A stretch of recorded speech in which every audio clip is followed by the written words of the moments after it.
أشهد أن لا إله إلا الله وحده لا شريك له وأشهد أن سيدنا محمدا عبده ورسوله اللهم صل وسلم على سيدنا محمد وعلى آله وأصحابه واستنى بسنته واهتدى بهديه إلى يوم الدين أما بعد. Sahibul Fadilah, pengurusi majlis merangkap imam,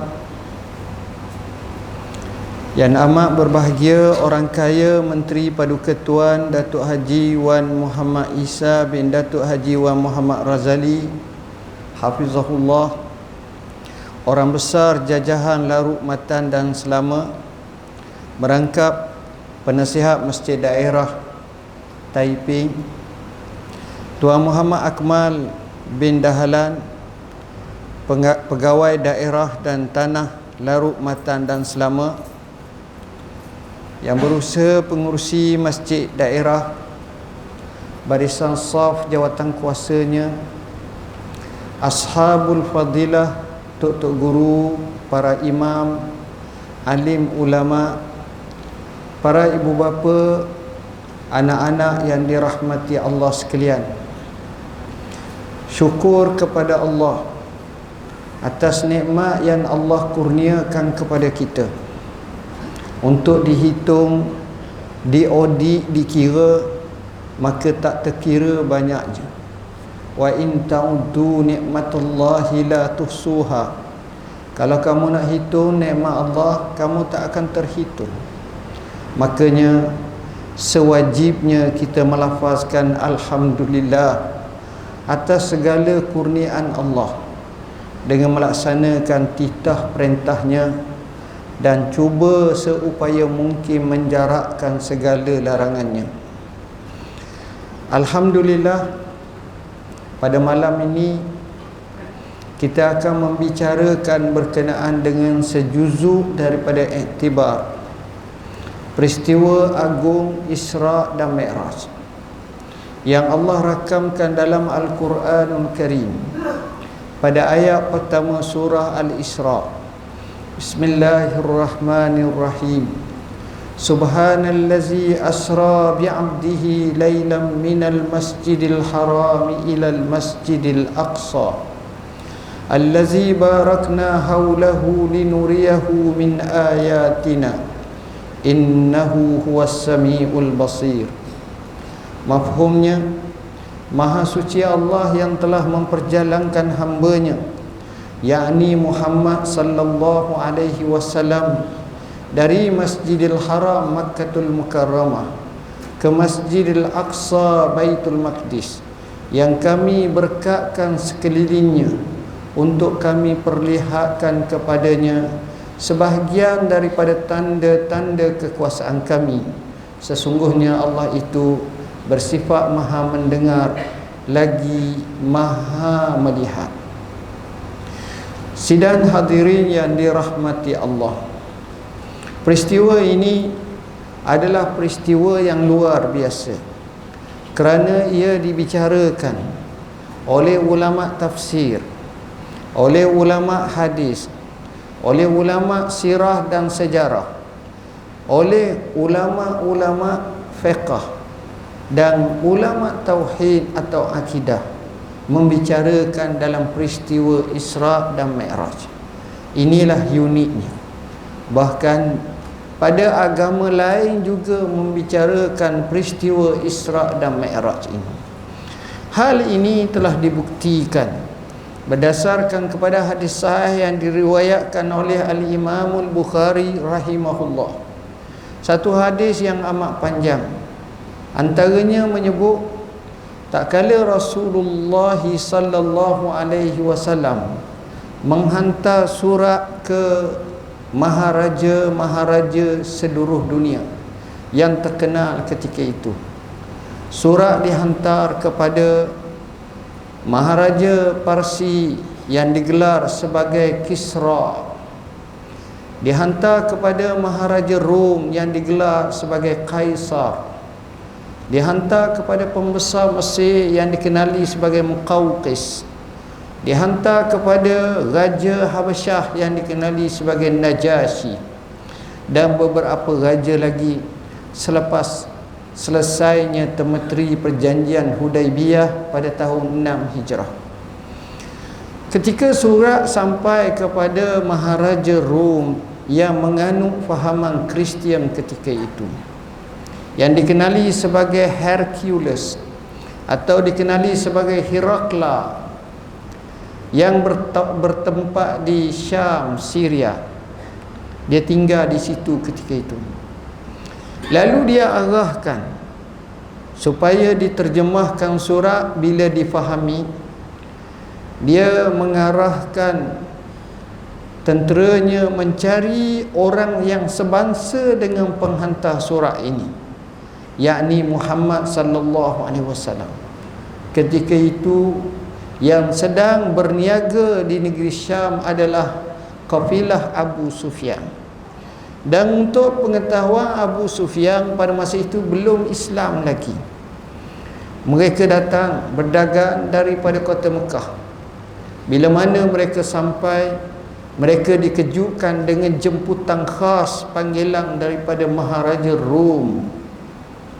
Herakla yang amat cerdik telah mengarahkan kepada orang-orang Quraisy yang lain supaya menjadi saksi kepada Abu Sufyan ini, supaya kalau dia berbohong akan dibetulkan.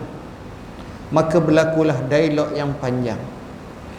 Kata Herakla, siapakah di kalangan kamu yang paling hampir dengan penghantar surat ini dari sudut kedekatan warisannya? Maka Abu Sufyan kata, saya. Maka Abu Sufyan didialogkan, dihiwarkan untuk ditanya soalan. Antaranya dia bertanya, apakah orang ini daripada keturunan yang baik? Dia jawab, ya, daripada golongan yang mulia di kalangan kami. Adakah di kalangan ibu bapanya yang menjadi raja-raja? Jawab dia, tidak. Adakah pengikutnya itu di kalangan orang kaya, orang yang besar, atau orang yang lemah, orang yang biasa marahnya? Maka jawab Abu Sufyan, orang biasa, orang seperti kami tak ikut. Amat sedikit yang ikut. Golongan marahnya yang ikutnya. Tanya lagi, adakah pengikutnya makin lama makin ramai atau makin sikit? Katanya, inilah yang membimbangkan kami. Pengikutnya makin lama makin ramai. Tanyanya lagi, apakah kamu memerangi mereka? Ya, kami berperang. Apakah natijah daripada peperangan tersebut? Katanya, al-harbu sijalum bainana. Peperangan ini berlangsungan antara kami dengannya. Ada kala kami kalah, tapi ada kala kami menang. Perang Badar kami tewas, tapi perang Uhud kami menang. Lalu berkatalah Maharaja Rom, apa yang kamu sebut ini adalah sifat-sifat Nabi. Aku tanya kepada kamu, pengikutnya itu orang kaya, orang hebat atau orang biasa? Kamu jawab orang biasa. Maka itu tandanya pengikutnya makin bertambah. Ya, itulah sifat Nabi-Nabi dulu. Peperangan sekali menang sekali kalah. Ya, itulah keadaannya. Semua diiyakan. Sehingga Maharaja Rom kata, bila aku tanya adakah keturunannya ada raja-raja besar, jawabnya tidak. Sebab kalau kamu jawab ya, maka aku akan katakan Nabi itu berjuang kerana nak merebut balik takhta nenek moyangnya. Jadi semuanya ini menandakan bahawa dia adalah Rasulullah. Abu Sufyan berputar ligat pemikirannya. Macam mana untuk nak mendatangkan syak kepada raja ini agar untuk melemahkan keyakinan. Datanglah satu jawapan terlintas. Tetapi kata Abu Sufyan, pengikut dia pernah mendakwa kepada kami, dia pergi ke Masjid Ilya, nama lama bagi Masjid Aqsa, hanya kurang semalam. Bila ini berlaku, menyebabkan raja terdiam, tetapi menjadi hujahan Allah sentiasa memenangkan agamanya. Maka datang kisah sebagaimana yang diriwayatkan oleh Al-Baihaqi, mengisahkan bahawa salah seorang yang menjadi penjaga di Masjid Aqsa itu berkata, wahai tuanku, satu perkara yang pelik berlaku satu malam. Ketika kami jaga masjid itu, biasanya dia ada penjaga masjid. Kalau kita kat Tok Siak ke, Tok Bila ke, apa ke, apa yang kami buat, setiap kali orang sudah selesai sembahyang, kami akan tutup itu masjid. Itu masjid tu jenis besar-besar, tuan-tuan. Dia macam ke, kalau kita pergi masjid Nabi sekarang ni, itu begitulah ibaratnya. Sana pun macam tu. Itu tradisi dah zaman dulu. Dia dah macam itu. Kita ni kecilnya pakai tolok, pakai gini, dia lain sikit Arab ni. Jadi satu malam sudah mereka keluar, kami nak tutup, tak boleh tutup. Kami tarik, tak boleh. Kami panggil beberapa orang, tak boleh. Kami cuba, tak boleh. Kami panggil Najjar di kalangan kami, iaitu tukang kayu. Cek betul-betul dia punya apa benda masalah ni. Cek tak ada masalah, jom kita pakai tutup. Tak boleh tutup. Cuba, tak boleh cuba. Tak boleh juga. Akhirnya mereka panggil ulama, padri mereka, batri di kalangan mereka. Bila ulama datang, ulama ini tengok, dia tengok ke langit, dia tengok luar, lalu dia buat satu rumusan. Dia kata, wallahi, aku yakin malam ini ada satu tetamu istimewa akan masuk ke masjid ini. Dan menariknya tuanku, keesokan pagi kami tutup macam biasa, boleh dah, tak ada masalah dah.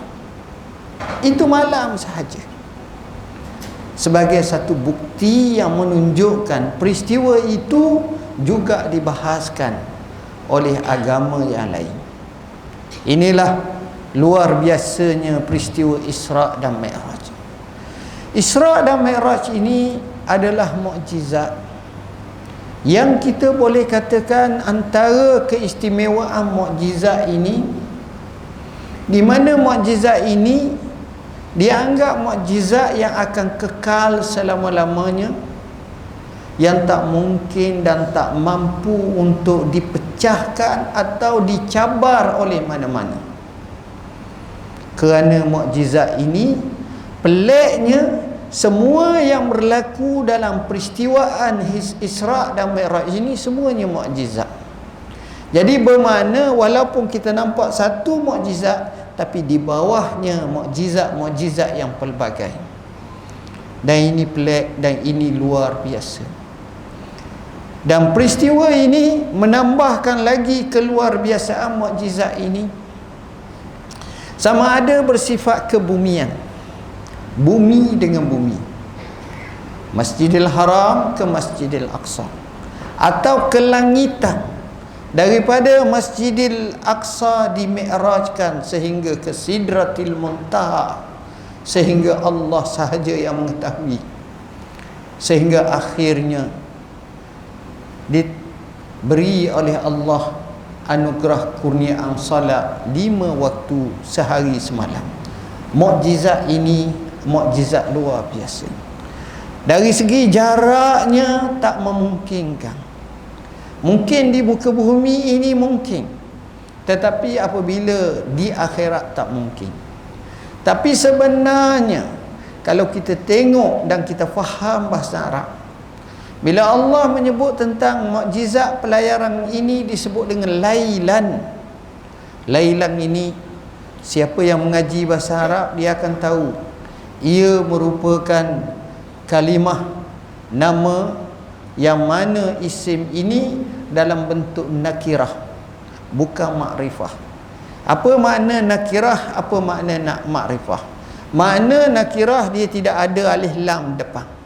Kalau ada alif lam depan itu dipanggil makrifah. Macam walaili iza saja. Tetapi ini disebut dengan lailan tanpa al-laila.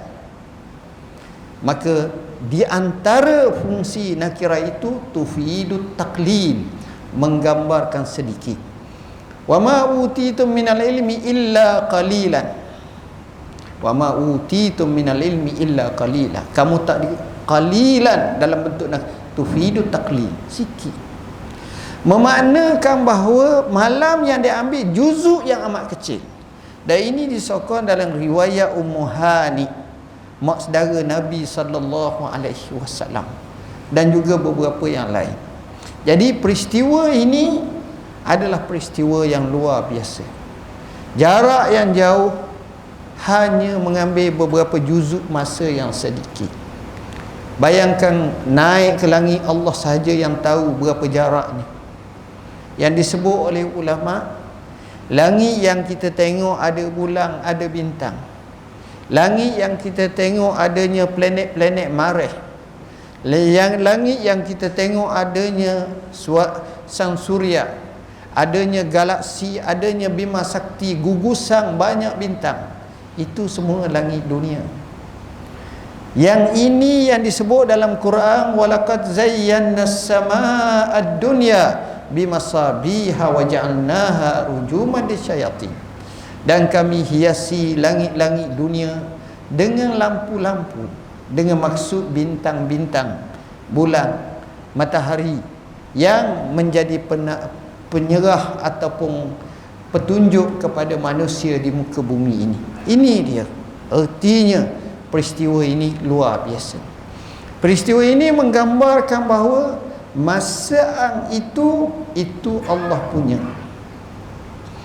Maka kita akan menyebut dalam peristiwa seperti ini, dia menyalahi hukum fizik, dia menyalahi hukum sains, dia menyalahi hukum mantik akal, dia menyalahi hukum adat. Dia daripada Allah yang melakukannya, maka cukup dengan subhana, maka kita kata kita beriman dan kita tidak kufur. Dengan sebab itu, kepercayaan seperti ini telah digugat oleh orang-orang kafir cuba nak menidakkannya. Sebab itu Allah sebut, wa ma ja'alna ar-ru'ya allati araynaka illa fitnatan linnas. Dan tidak kami jadikan mimpi ataupun apa yang kamu lihat pada malam Isra' dan Mi'raj itu melainkan menjadi fitnah di kalangan manusia. Yang lemah iman mungkin rebah, mungkin kurang kepercayaan. Tapi disitulah terlahirnya susuk tubuh seperti Abu Bakrin Siddiq yang luar biasa keimanannya. Katanya, kalau aku boleh percaya sampai kepada 7 petala langit, sampai atas lagi, takkanlah daripada Masjidil Haram nak pergi ke Masjid Ilya, Baitul Maqdis, aku tak boleh nak percaya. Lalu dinamakan Siddiq. Siddiq atas wazan fi'il, dia bukan sekadar orang yang sadiq, orang yang benar, tapi orang yang amat membenarkan. Ini martabat kurang sikit pada Nabi. Ini martabat selepas Nabi. Inilah golongan yang luar biasa, Siddiq. Sebab itu Allah sebut dalam Quran, ulaikal ladzina an'amallahu alaihim minan nabiyyin was-siddiqin wasyuhada was-salihin wa hasuna ulaika rafiqa. Mereka itulah di kalangan yang mendapat nikmat daripada Allah, di kalangan para nabi, kemudian siddiqin, lebih dahulu daripada golongan orang mati syahid dan orang-orang saleh. Inilah kedudukan Abu Bakar yang luar biasa. Tuan-tuan dan puan-puan yang dirahmati Allah, saya nak minta izin dan mohon maaf Untuk saya tidak cerita panjang tentang Isra' dan Mi'raj, kecuali saya nak tawakuf satu bab sahaja. Mudah-mudahan ia memberi manfaat kepada kita semua, iaitu para ulama telah fikir kenapa dalam peristiwa Isra' dan Mi'raj ini, terutamanya Isra', berlaku kelangsungan pelayaran daripada Masjidil Haram ke Masjid Aqsa. Kenapa tak terus naik ke langit, ke Baitul Ma'mur, ke Sidratil Muntaha? Tak. Dia pergi kerana di situ banyak maknanya. Makna yang pertama, oleh kerana ini perjalanan aturan Tuhan, lain hijrah. Hijrah itu Nabi pergi, yang ini Allah arah Nabi pergi, yang ini Allah jalankan, mana Allah isra'kan. Maka Allah pilih dua tempat yang paling suci di muka bumi, Mekah dan juga Masjidil Aqsa atau Baitul Maqdis. Kenapa? Kerana rumah Allah yang pertama di muka bumi ini namanya Mekah, namanya Kaabah. Inna awwala baitin wudi'a lin-nasi lallazi bi Bakkah mubarakah. Orang kata Nabi Ibrahim yang bina. Nabi Ibrahim bina asas yang telah ada pada zaman Nabi Adam AS. Sebab itu dia sebut wa iz yarfa'u Ibrahimul qawa'id. Dia tak kata wa iz yabni Ibrahim. Bukan Nabi. Tempat-tempat itu sudah diilham dan diwahyukan oleh Allah, itulah tempat asalnya. Dalam hadis Abu Dzar radhiyallahu an, Abu Dzar bertanya kepada Nabi sallallahu alaihi wasallam, apakah rumah Allah yang pertama wujud di muka bumi? Maka dijawab, Bakkah atau Masjidil Haram, Masjid Mekah kita ni. Kemudian ditanya, apakah masjid yang kedua yang ada? Maka dijawab, Masjidil Aqsa. Kemudian ditanya, berapa jarak masa antara wujudnya Masjidil Haram dengan Masjid Aqsa? Dalam hadis tersebut menyebut 40 tahun. Dan tujuannya tak lain tak bukan, kalau kita tengok kawasan Masjidil Aqsa ini, satu kawasan yang luar biasa.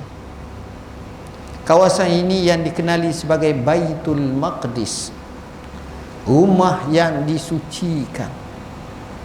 Bukan Muqaddis, tapi Baitul Maqdis. Di sini dipanggil sebagai tempat yang Allah sebut khusus. Kat lain tak, Malaysia tak. Malaysia kita kena usaha baru dapat. Tapi di situ itulah Allah jadi. Allah sebut allazi barakna haulah, yang kami berkatkan sekelilingnya. Keberkatan itu wujud.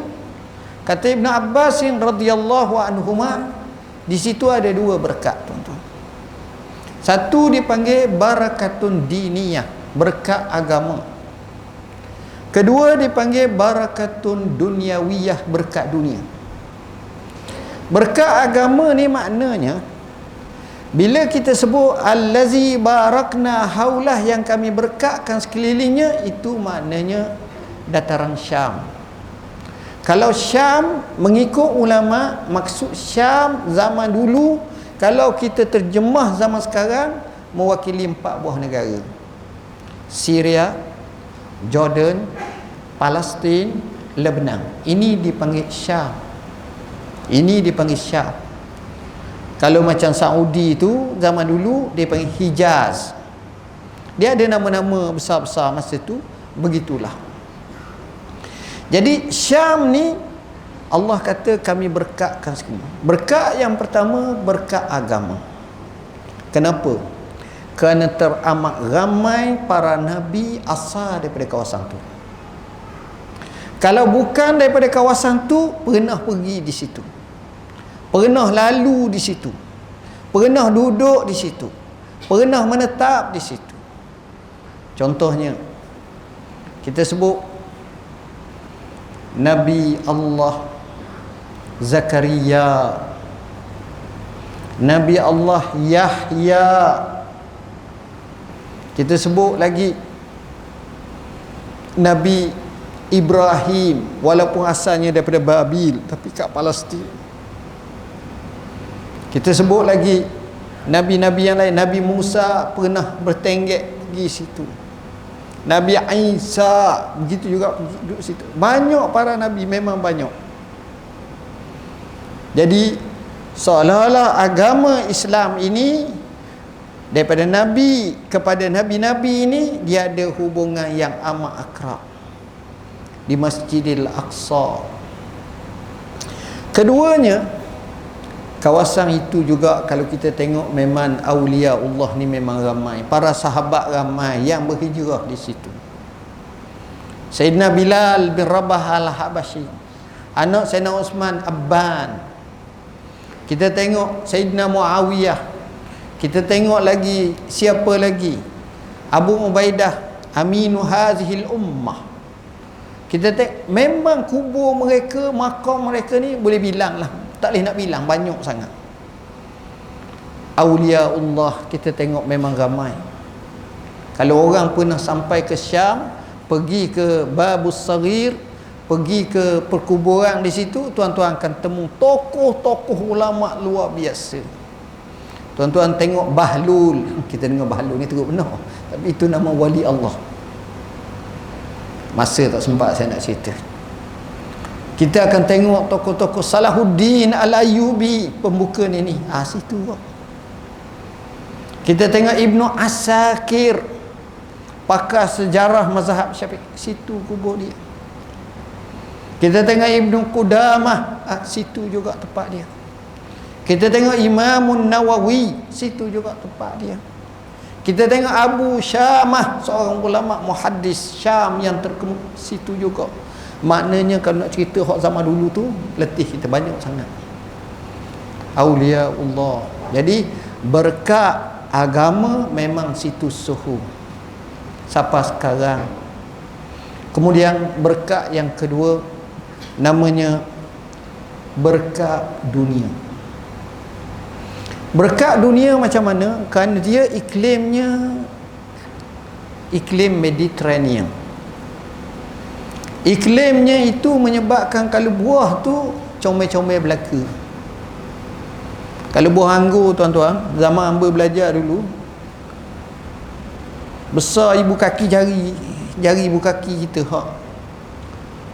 Jenis kena gauk tu, gemuk tu, besar tu. Harga 15 sen je sekilo. Saya beli hak sekarang ni kecil je, 50 riyal sekilo. Yalah, moga kita import, tak apa ada kat kita. 15 sen, Allah. Mula-mula siapa tu kawan tu jamu sampai 4 kilo, kata baiknya kawan aku ni jamu aku. Rupa pemurah dak lalu. Buah yang dipanggil sebagai rumman delima tu, kat besar kepala kita, seti-seti. Kita besar ni je nampaknya. Besar kepala Allah tu besar. Murah. Buah apa? Murah. Jadi tanahnya subur sesuai. Watin wazaitun. Tuan-tuan tengok tin tu berapa jenis. Zaitun tu tak sakira lah. Orang panggil buat minyak zaitun, hak bakar-bakar baik, hak mahal-mahal, hak tu hak Allah. Murah. Subur tanah. Ni pengalaman kita tengok. Ertinya menega di sana mereka ni suhu kaki nega. Sebab itu Nabi sendiri pernah pergi 2 kali ke negeri Syam nega.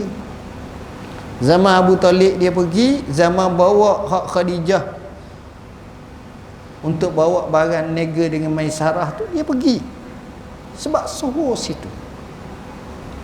Yang kita dengar di Malaysia ni ada satu kalimah namanya bursa saham. Itu kawasan tu ambil. Dan lebih tepat lagi di Turki namanya kawasan Bursah. Itu asalnya pasaran saham tu. Itu ambil asalnya. Sebab kita tengok cara mereka nega memang liga.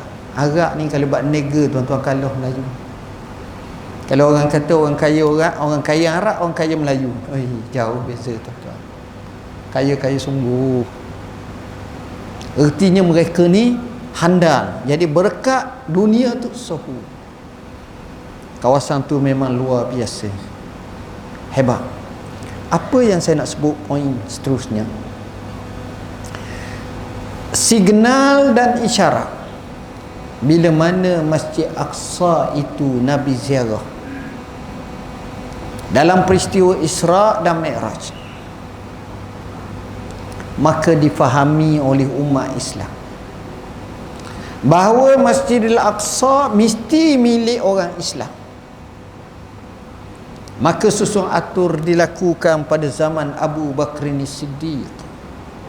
Tapi oleh kerana usia Abu Bakar tak panjang pemerintahan, 2 tahun sahaja, dia ambil alih oleh Sayyidina Umar ibn Al-Khattab. Ketika itu sedang berlaku kecamuk perang Yarmouk yang terletak antara Jordan dengan Palestin. Yarmouk ni nama satu sungai, tuan-tuan. Tapi jangan keliru, kalau kita pergi ke Jordan, kita nak pergi mesti Yarmouk, itu jauh daripada tempat perang tu, dekat dengan sejam lebih, kat 2 jam pula nak pergi sebab tu. Dia gini. Itu hak tepat sebenar. Ni dia ambil nama sahaja. Jadi tuan-tuan dan puan-puan yang dirahmati Allah, Masjidil kawasan ini, kenapa Masjid Aqsa ini difahami oleh Sayyidina Umar? Tentera Islam mara. Bermula dengan perang Yarmouk, kita menang bergaya. Mara lagi, Sa'd bin Abi Waqqas memimpin, Abu Ubaidah Al-Jarrah memimpin. Ini sahabat-sahabat yang unggul. Sehingga Maharaja Herakla yang saya ceritakan tadi, bila nampak kemarahan umat Islam, dia tak dapat nak lawan. Dia tanya, dia hantar perisik, dia hantar spy, dia hantar mukhabarat, cek orang Islam ni makan apa yang kuat sangat ni. Cek punya cek, laporan dibuat 2 baris. Billaili ruhbanun wa bin nahari fursanun. Di waktu malam mereka itu seperti padri, seperti rahib rabai kita, maknanya kuat ibadat. Dan waktu siang seperti panglima gagah perkasa. Bila beri 2 jawapan itu, terserenderlah Maharaja Rom. Sehingga akhirnya tentera Islam dapat buka sampai ke Syam. Bila dapat buka sampai ke Syam, dia terpaksa berundur. Dengan lenangan air mata dia keluar dan dia pergi jauh ke Turki atau atas lagi, dan mengucapkan selamat tinggal. Salamun alaiki ya Suriah, salamun la liqa'a ba'da. Selamat tinggal wahai bumi Suriah, selamat tinggal, jangan harap kita dapat bertemu. Sayyidina Umar ibn Al-Khattab menggerakkan juga lagi untuk buka Palestin. Sa'd bin Abi Waqqas bergabung dengan Amr bin Al-As. Pasukan tentera kepung begitu lama, berbulan-bulan tak berdegi, sebab mereka ada benteng. Puak-puak Nasara ini bila tengok kegigihan umat Islam, mereka tak tahan. Mereka hantar wakil, boleh kami serah negeri ini kepada kamu, kuncinya dengan syarat pemimpin agung kamu datang. Surat itu dihantar kepada Sayyidina Umar. Sayyidina Umar pergi, naik gilir, naik unta ataupun naik keldai dengan pembantunya Aslam. Giliran nak sampai, giliran pembantu naik, pembantu kata tak apalah Amir Amin. Tak, Sayyidina Umar begitu adil, pembantu dia naik. Pakaiannya bertampal. Sayyidina Umar pakai nak pergi buka, tak ada bumbu jaketnya, tak ada. Baju macam kita pun tak ada. Tampal. Badri Agung mereka Safarianus bila tengok ini berkata, inilah orang yang akan buka kota Baitul Maqdis. Sayyidina Umar boleh buka, tuan-tuan. Terus ke berhenti dulu, saya tak tahu. Kita terus ke berhenti? Terus? Okey, terus. Saya ambil masa tak lama lah, sebab zaman Covid ni dia tak boleh lama. Dia makan je kena lama. Tak boleh. Tapi makan pun bawa balik je lah. Akhirnya tuan-tuan, Sayyidina Umar masuk. Sayyidina Umar tengok betul-betul. Ada hikayat menyebut Sayyidina Umar tanya, kat mana Rasulullah semayang? Kat mana Nabi ni? Ada orang cuba nak sembunyi. Sayyidina Umar ni dia cerdik tuan-tuan. Dia tahu. Dengan firasat, dengan ilham yang tajam, dia pun tunjuk tepat ni. Betul. Dalam pada itu orang Kristian sambut dia, ajak masuk satu gereja. Gereja ini dia anggap gereja paling suci. Saya pernah masuk tahun 94, lama dah lah. Gereja ini dipanggil Kanisatul Qiyamah. Itu patung besar, patung Maryam, patung ni emas sungguh, bukan emas kita kata emas tiruan, tak, emas sungguh. Dan dia ada mazhab, ada mazhab gini macam-macam. Bila sampai waktu sembahyang, mereka pun nak hampalah tempat sembahyang, minta Sayyidina Umar sembahyang. Dia kata tidak. Kenapa tempat ni tak suci? Bukan, aku bimbang umatku akan rampas tempat-tempat kamu akan datang. Biarlah aku sembahyang di luar. Sayyidina Umar keluar, dia pun sembahyang. Tempat Sayyidina Umar sembahyang telah dibina satu masjid namanya Masjid Umar. Saya ingat masjid ni separuh daripada Hak Dalan ni. Kecil je masjid tu. Masjid tu tak ada apa-apa berkat lah sebagaimana Masjidil Aqsa. Tapi di situ tanda Sayyidina Umar sembahyang, tuan-tuan. Tuan-tuan, akhirnya umat Islam lalai, jatuh Masjidil Aqsa. Diambil balik oleh Salahuddin Al-Ayyubi. Salahuddin nak ambil alih ni, tuan-tuan tahulah macam mana cabarannya, luar biasa. Dia dapat ambil Masjidil Aqsa dan Baitul Maqdis. Dalam masa dia ambil itulah sejarah membuktikan pertumpahan darah paling minimum. Dan tuan-tuan, bila dapat ambil yang dipanggil sebagai peperangan salib, masa itulah puak-puak salib mereka bergabung, semua raja-raja Eropah. Masa tu Eropah ramai raja. Dia sistem presiden tak ramai lagi masa tu. Ada raja Perancis, ada raja Jerman, ada raja Hungary, ada raja England, ada beberapa raja lain. Mereka telah bersetuju untuk buat satu pasukan Ahzab serang Salahuddin. Jadi mereka pergi. Ada Hungary tu dikatakan sesat sebab masa tu mungkin kompas tengok kot lain, tak nampak. Ada Maharaja Jerman Barbados masa tu tua dah, mati tak sempat sapa. Dia kata, bila aku mati bakar mayatku, kumpul debu aku, letak dalam botol, bila boleh buka Baitul Maqdis, letak mayat aku di situ. Dia punya semangat nak buka. Yang selamat boleh sampainya Maharaja England yang dipanggil sebagai Richard. Richard berhati singa. Richard ni tubuh besar tuan, orang putih dulu besar.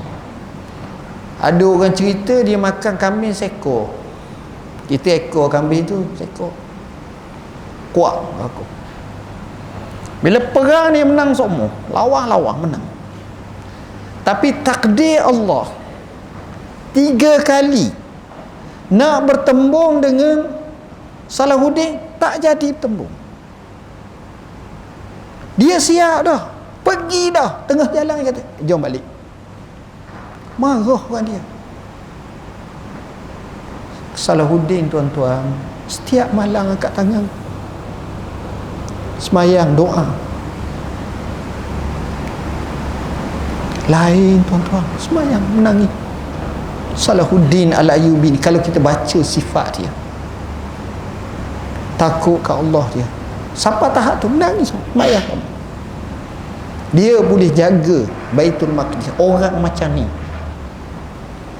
adil tak sekira lah. Seorang perempuan Kristian maki ke dia, marah kat dia sebab anak dia bila perang tu hilang. Kat mana tak tahu ni. Salahuddin perintah pasukan tentera pergi cek, pergi cari, beri anak ni kepada ibu dia. Terkedu. Banyak sejarah luar biasa. Tapi Salahuddin akhirnya mati, dikebumikan di kota Damsyik, Syria, dekat dengan Jami' Umawi. 1948 menyaksikan pasukan antarabangsa dunia bergabung, akhirnya memetakan peta Israel. Seorang panglima tentera daripada British, Lord Allenby, hasad yang amat sangat, pergi ke kubur Salahuddin, pacak pedang atas kubur dan berkata, wahai Salahuddin, kami datang sekarang. Kalau gedebel pun janganlah cabar orang mati. Tapi itu geramnya dia. Dan guru kami Al-Allamah Al-Syekh Muhammad Said Ramadan Al-Buti, bila meninggal dunia, dia dikebumikan di sebelah perkuburan Salahuddin Al-Ayyubi. Jarang orang boleh kebumi macam tu, tempat-tempat tu. Itu pun tak tahulah macam mana. Hebat. Inilah bumi Palestin dijajah buat kali kedua. Kita lesu, umat Islam lesu. Saya hadir dalam satu seminar antarabangsa 4-5 tahun dulu di Mesir, yang dianjurkan oleh Al-Azhar. Yang hadir pada masa itu termasuklah Presiden Palestin Mahmud Abbas, termasuklah rabai-rabai Yahudi yang tak suka Yahudi hak Palestin, hak ini Zionis ini daripada Amerika, dan banyak yang hadir. Dalam resolusi itu yang kami sebut adalah antara lain supaya Baitul Maqdis menjadi ibu negara Palestin, supaya silibus-silibus di negeri-negeri umat Islam memasukkan pembelajaran Palestin, terkhususnya Baitul Maqdis, dalam silibus pembelajaran mereka sejak sekolah rendah, sekolah menengah lagi, sebagai satu kesedaran. Dan begitu tegasnya. Dan saya teringat wakil Syekhul Azhar Syekh Abbas Shuman ketika berceramah menyatakan kisah bagaimana Menteri Pertahanan Yahudi Israel, namanya Golda Meir, boleh cek dalam sejarah lah. Golda Meir bila mana berlaku 1973, tentera Islam, tentera Arab ni macam nak pergi perang, bila diceroboh Palestin, malam tu dia tak boleh tidur sampai ke pagi, didapati tak ada apa-apa. Maka Golda Meir tersenyum seraya berkata, sangkaanku Arab, aku ingat mereka ini sedar, tapi mereka dibuai mimpi tidur rupa-rupanya. Lemah tuan-tuan kita. Tapi alhamdulillah, maka kebangkitan rakyat Palestin, masyarakat yang sedar mula hebat. Bahkan mereka melaporkan kepada kita, saat diberi kebenaran untuk boleh masuk ke Masjid Aqsa, mereka buat giliran. Setiap kampung pakat pergi hantar wakil semayang subuh tu macam mayang Jumaat. Menggerungkan mereka. Terpaksa mereka buat kawat, dan tak benar dah orang pergi semayang banyak-banyak. Tak benar. Sampai tahap tu. Sebab itu hal Palestin jangan pandang enteng. Palestin ini, sebagaimana kata orang Arab, khususnya Masjid Aqsa. Palestin bila Aqsa kajusmanin bila ra'sin. Bumi Palestin tanpa Masjidil Aqsa ibarat seperti tubuh badan tanpa kepala. Jadi tu pocong tu. Mana tak hidup lah. Ini Palestin. Palestin perlu kita lihat. Ulama banyak karang kitab khususnya Palestin.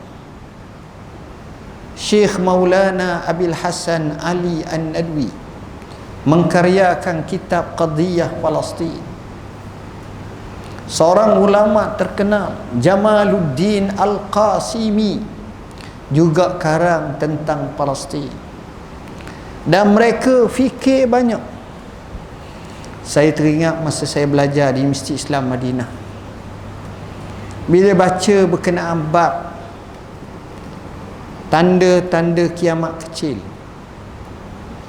datang satu hadis yang masyhur lagi sahih, la taqumus saah hatta yuqatilal muslimun al-yahud wa hatta yakhtabi'al yahud wara asy-syajar wal hajar illa syajaratul warqa innaha syajaratun yahudi min wara'il hajar wal syajar wal hajar faqala al hajar was syajar ya Abdullah ya muslim haza yahudiyyun wara'i faqtulhu atau kama qala. Hadis tu lebih kurang maksud tidak berlaku kiamat sehingga orang Islam memerangi orang-orang Yahudi. Sekarang orang Yahudi memerangi kita, tu kita teruk. Lalu mereka terpaksa bersembunyi di belakang pohon kayu dan batu. Maka Allah memberi keizinan batu atau pohon kayu itu bercakap, berkata, hei orang Islam, hei hamba Allah, Yahudi belakang aku bunuhlah dia. Kecuali satu jenis pokok namanya pokok gharqa. Ia dipanggil sebagai pokok Yahudi. Tuan-tuan mungkin tak berapa kenal pokok gharqa. Pokok gharqa ni dia tumbuh juga di Madinah, dekat Baqi'. Baqi' ni tahu tak nama Baqi'? Baqi' tu perkuburan. Kalau kita baca dalam sejarah hadis, sejarah zaman Nabi, Baqi' ni dipanggil Baqi' al-Gharqa. Ada pokok macam tu dulu. Dan kalau kita pergi tempat dekat Kuba, ada satu kawasan tu yang bukan pembangunan, di situ banyak pohon kayu, ditunjuk jenis pokok-pokok Gharqa. Masa belajar tu, seorang pelajar rakan daripada Palestin bagi tahu, wahai tuan guru, hadis ini saya telah mengamati dan orang-orang Yahudi duk sibuk tanam di negeri mereka pokok Gharqa sebagai pokok yang selamat mereka. Apa makna? Maknanya mereka percaya juga kepada hadis Nabi sallallahu alaihi wasallam. Mereka percaya. Disebut seperti itu. Dan alhamdulillah kesedaran ummah begitu meningkat sekarang.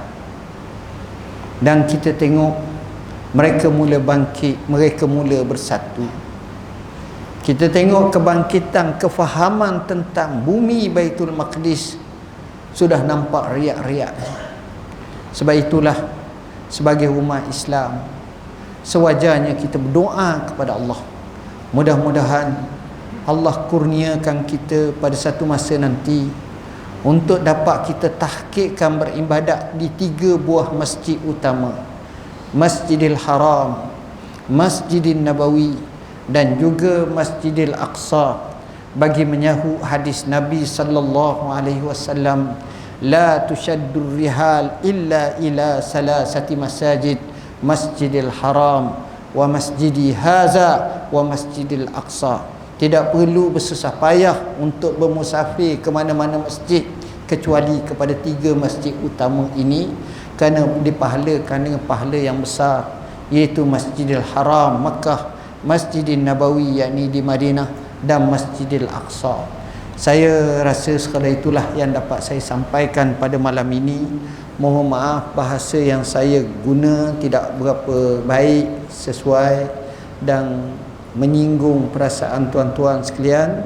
Tidak lain tak bukan semata-mata untuk sama-sama kita tazkirahkan diri kita, kasih kepada Masjidil Aqsa, kasih kepada Nabi sallallahu alaihi wasallam, dan mengambil semangat juang seperti itu. Bersama kami banyak buku berkenaan dengan fatwa ziarah ke Masjidil Aqsa, boleh ke tidak, kami telah jawab dalam Bayan Linnas ini, dan banyak lagi lah hujah-hujah yang kami kemukakan, pandangan ulama. Rasulullah SAW sebagai Rasul yang makrifah kepadanya kami sebut. Begitu juga Umar bin Abdul Aziz yang hebat dalam sejarahnya, termasuk juga nota anakku, nasihat pada anak-anak kita, masa peliharalah, ambil semangat daripada Masjidil Aqsa, daripada Isra' Mi'raj. Masa begitu juga dengan Al-Kafi hadis 40 Imam Nawawi, yang mungkin kita dapat banyak ilmu dan dapat manfaat. Sekali lagi saya mohon maaf atas bahasa saya, dan juga saya mohon maaf saya tak semayam bersama-sama tuan-tuan. Saya setelah qasar dan jamak, dan izinkan kami untuk berlangsung pergi. InsyaAllah kita bertemu lain kali. Dan kepada yang amat berbahagia orang kaya Menteri Paduka Tuan, saya mohon maaf bahasa yang saya guna tidak sesuai. Begitu juga rakan-rakan kita semua. Aqulu qawli hadza wa astaghfirullahal azim li wa lakum. Bismillahirrahmanirrahim. Allahumma faqihna fid din, alimna tawil. Allahumma ja'alna minal ladzina yastami'una al-qawla fayattabi'una ahsanah. Ati nufusana taqwaha wa zakkiha anta khairu man zakkaha anta waliyuha wa maulaha. Wa sallallahu ala sayyidina Muhammadin wa ala alihi wasallam. Walhamdulillahi rabbil alamin. Wassalamualaikum warahmatullahi wabarakatuh.